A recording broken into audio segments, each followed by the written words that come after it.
nüüd on meil järgi jõudnud aknalaua juurde ja ka näiteks radiaatori juurde. Jaa. Nii et, mis ikka, hakkame pihta. Hakkame.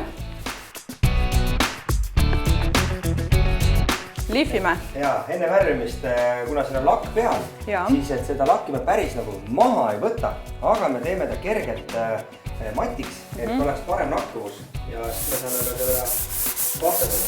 Nüüd ta näedki, et tegelikult ta läheb selliseks matiks. Ma ütleme, et üllatavalt mugav on sellise ukselingiga. Et see on isegi täitsa mugav. Jah, et tegelikult üks mõte selle remondi või värvimistööde juures ongi see, et see peaks olema võimalikult mugav, et ta ei lähe juba sellepärast stressi, et sul on nagu raske seda asja füüsiliselt teha.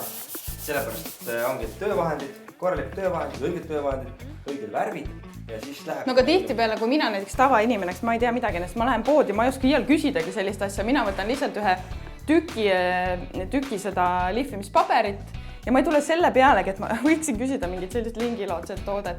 Et selles mõttes palun väga, aeg läheb edasi, kui selliseid vidinaid tuleb juurde, mis teevad mugavamaks. Siin on nüüd täpselt õige koht, kus võiksin öelda, et tegelikult meie teeme ka selliseid spetsiaalseid koolitusi, kus me räägime need samad remondinipid, nüansid läbi, räägime ka need töövahendid ja õiged tooted, nii et tegelikult on hea, kui sa käid sellise kerge koolituse enne läbi, kui sa hakkad seda kodus remonti tegema.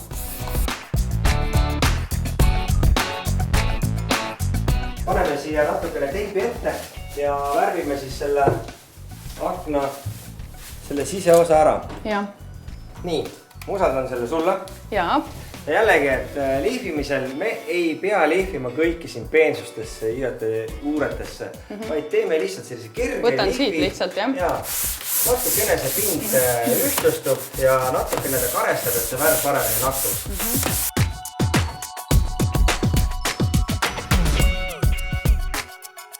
Ja niimoodi. Tõmbad pähe ja siis selle klambriga surud niimoodi. Ja vastu nina.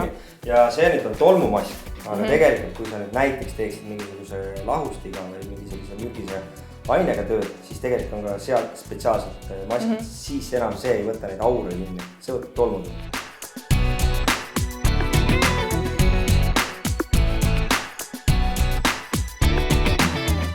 Selle pintsliga võiks teha sellised nurgad ja nikerdused, aga sellised suured pinnad jälle on selle pintsliga oluliselt mugavamad. Selles mõttes on hea koos teha, et mõni on näiteks ühes ülesandes parem, teine teises, et siis saabki leida, et mis kellelegi mugavam on. Puidupahtel.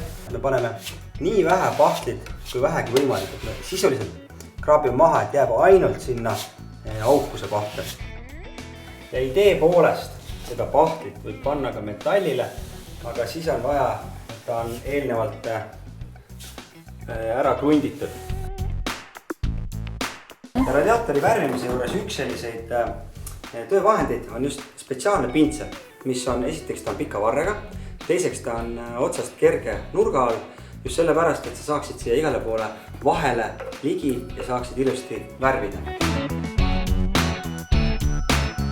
Ja nüüd me anname sellele aknale ja kogu köögile ühe sellise kontrasti. Jah, et me ei värvi kõike valgeks, et see oleks liiga lihtne. Me teeme aknalaua mustaks. Teeme selliseks päris mustaks. Jaa.